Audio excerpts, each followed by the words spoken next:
Okay, number of tribes, very small. Okay, we've looked at number of kings, very small.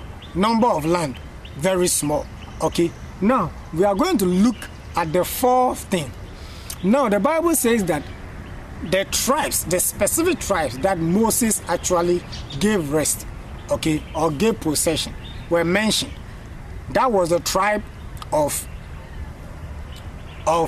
Reuben, who was the firstborn of Jacob, okay, and then Gad, and then Manasseh, okay, who was also the firstborn of Joseph.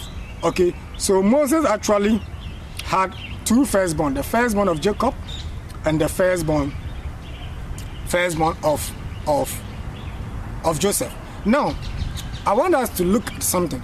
Now, before Jacob died, in Genesis chapter 49, Jacob actually called all his sons, 12 of them, and gave them a blessing, okay, or gave them how their future actually looks like. He gave them a vision or a picture of their future. Now, we are going to look at these tribes very well from Genesis chapter 49. But before we do that, okay, let's look at the tribe of Manasseh, who is the firstborn of Joseph. Now, Joseph's firstborn was Manasseh, and Manasseh means suffering. Okay, Manasseh means pain. Okay, so if Manasseh went to Moses and Manasseh means pain, that means that what Moses actually inherited was pain. What Moses actually inherited was pain.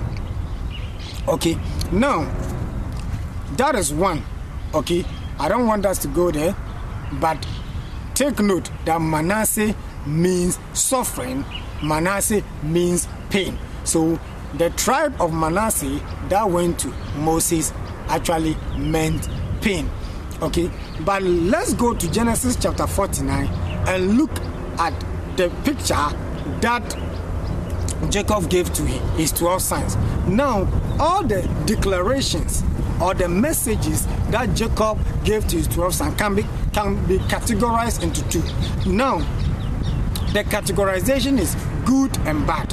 Now, when you take the 12 sons of Jacob, now the bad message, based upon the bad message, then you can categorize the 12 sons into 2 and 10.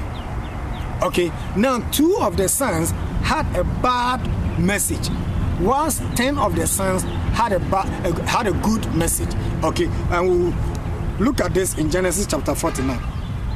Let's quickly go to Genesis chapter 49 and look at the future of these 12 tribes. Now the Bible says that, and Jacob called his sons and said, "Gather together, that I may tell you what shall befall you in the last days."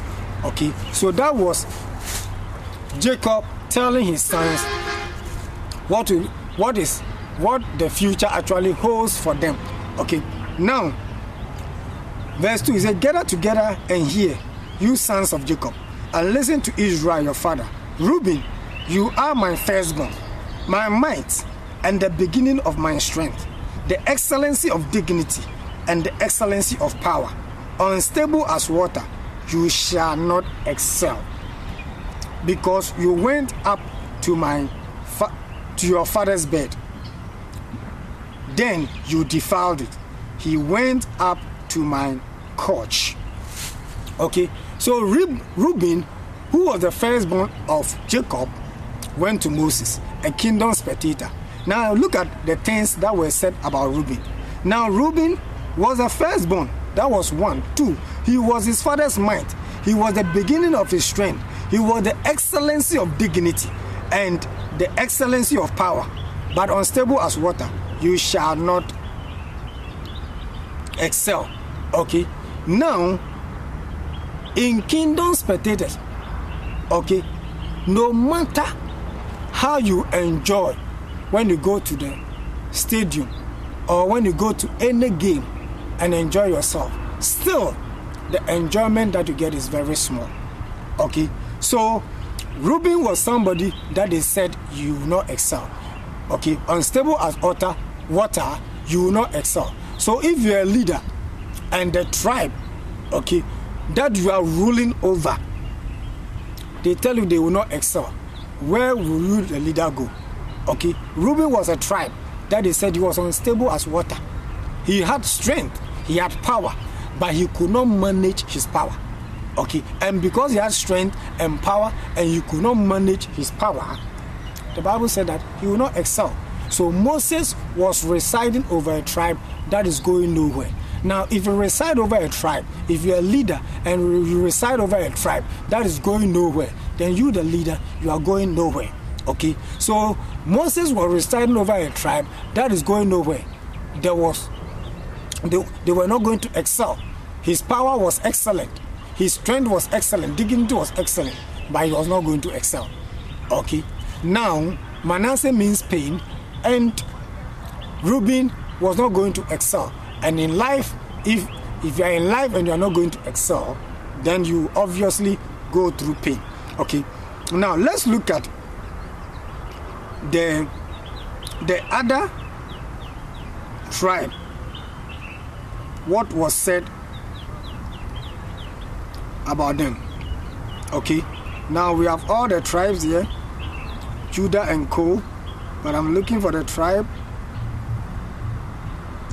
of Gad.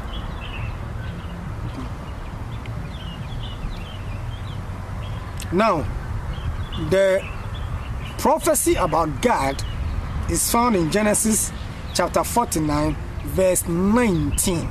Okay, the Bible says that Gad, a troop shall tramp upon him, but he shall triumph at last. Okay, very, very short. That is the only message that was given about Gad. Who? Okay, the tribe of Gad. Okay, now let's look at this information that was given by Jacob to Gad. Now, Gad was a tribe that was, overtaken by a troop. Now, the Bible makes us aware that the tribe of Gad represent the madman of the Gadarene. Okay, when you study the account of Jesus Christ, the Bible says that there was a madman that nobody could tame. When you put chains on him, he breaks the chains. You could not tie him down, and no man could tame that particular madman. And Jesus went and healed that madman. When he healed that madman, the Bible says that Jesus asked the madman, "What is your name?" And he said, "I'm called Legion." And the Bible makes us aware that the word Legion means 6,000 demons. Okay, so the tribe of Gad, okay, was a tribe that was overtaken by demons. Okay, so what am I trying to tell you? Moses inherited the tribe of Gad, okay, and this was a tribe of madmen. Moses inherited the tribe of Reuben. This was a tribe that does not excel. Moses inherited the tribe of Manasseh, and this was a tribe of pain. Okay, so Moses inherited Gad that was overtaken by demons. There was as many as 6,000 demons residing in one person. Okay, and no man could take.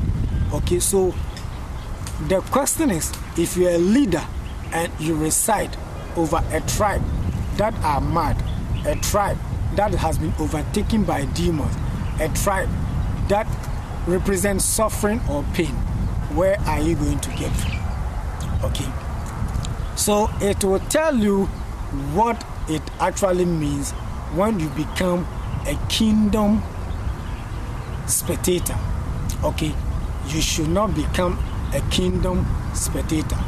In life, when you become a spectator, when you choose to only satisfy your body, only to enjoy your body, okay, just like you go to the stadium and enjoy yourself, your achievement will be very, very small.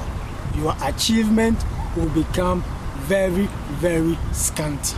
So don't become a kingdom spectator, become a kingdom participator. Okay, so number one, we've actually compared the achievement of Moses, who is a kingdom spectator, to the achievement of Joshua, who is a kingdom participator. And we said that he actually conquered 31 kings, and so the land that he acquired was so much, the tribes that he had was so much. Okay, but let's also look at the future, okay, of the 10 tribes which Joshua had. Okay, so we've already looked at that of Reuben, and we've looked at that of Gad. Okay, so that of Reuben is found in Genesis chapter 49, verse 1 to 4, and that of Gad is found in Genesis chapter 49, verse 19.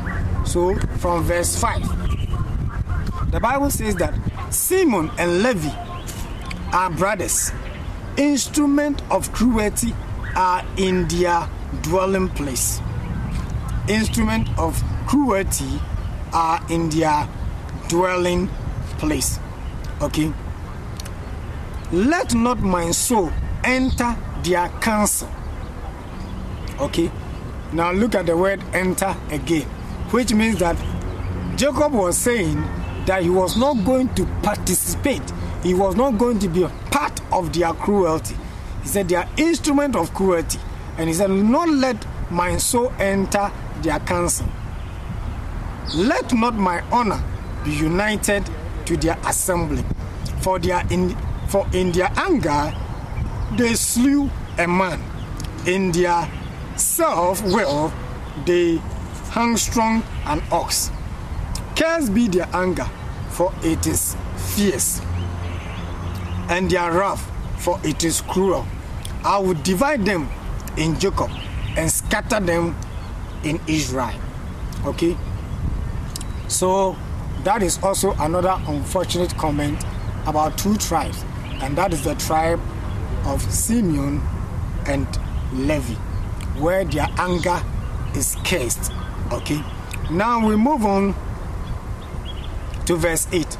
Judah, you are he whom your brothers shall praise.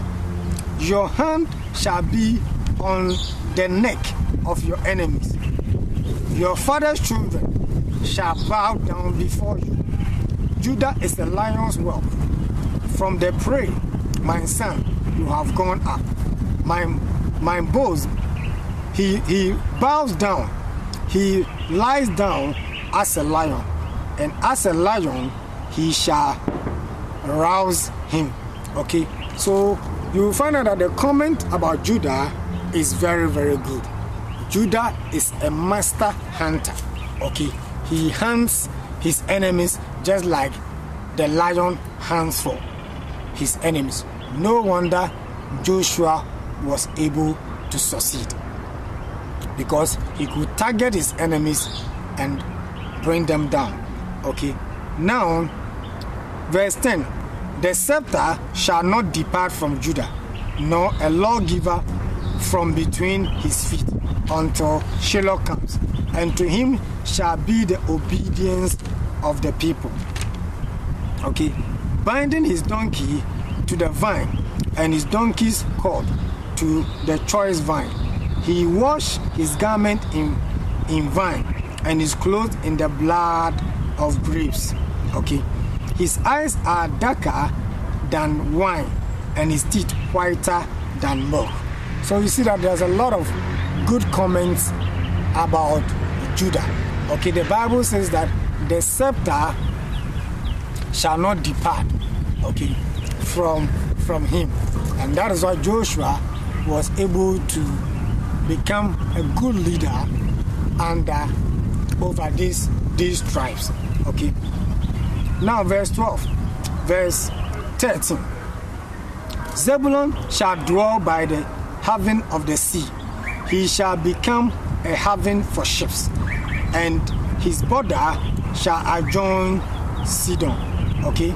Now, so you see that another good comment coming from Zebulun. Okay. When the Bible talks about ships, it means that you are able to get your goods from far. Ships are vessels that are able to get their goods from foreign land. Okay, so Joshua resided over such a tribe, and that is why he became a very great leader. Okay, now verse 14. Issachar is a strong donkey, lying down between two burdens. He saw that rest was good, and that the land was pleasant. He bowed his shoulder to bear a burden, and became a band of slaves. Okay, that is also another good comment that is coming from Issachar. Okay, so almost all the good comments went to Joshua. Dan shall judge his people as one of the tribes of Israel.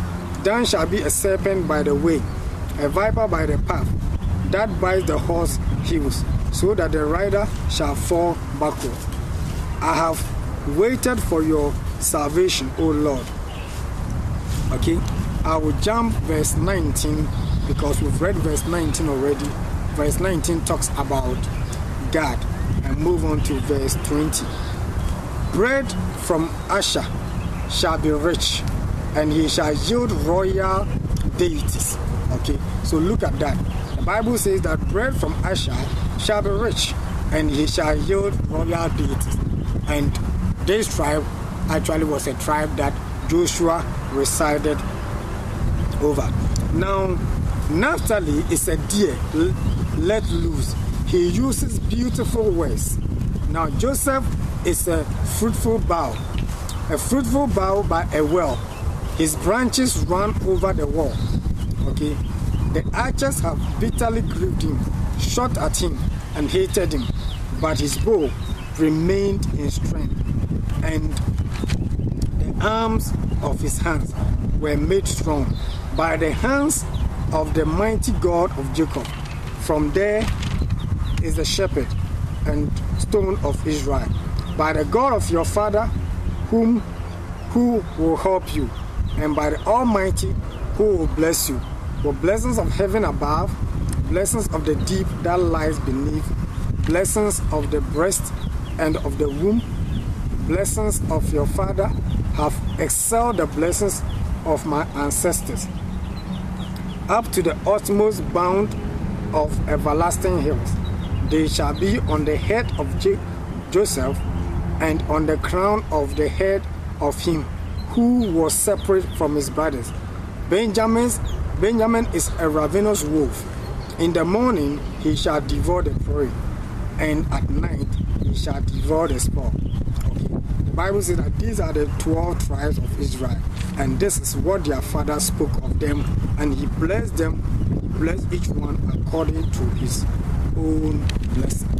Okay, so when you look at all the 12 tribes, Joshua inherited all the good comments. The comments about Benjamin was good. The comments about Joseph was good. The comment about Zebulun was good. And so he inherited all the good blessings. And so if you are a leader and you reside over these tribes who are so good, okay, you also become a great leader. Now, in leadership, if your subjects are good, you, the leader, becomes good, okay, or you become great. And Joshua resided over all the good tribes, and that is why he was able to defeat so many kings. He defeated 31 kings, okay, and because he defeated 31 kings, he actually settled in the promised land. he settled in the promised land and gave all the tribes rest. Okay, now the conquest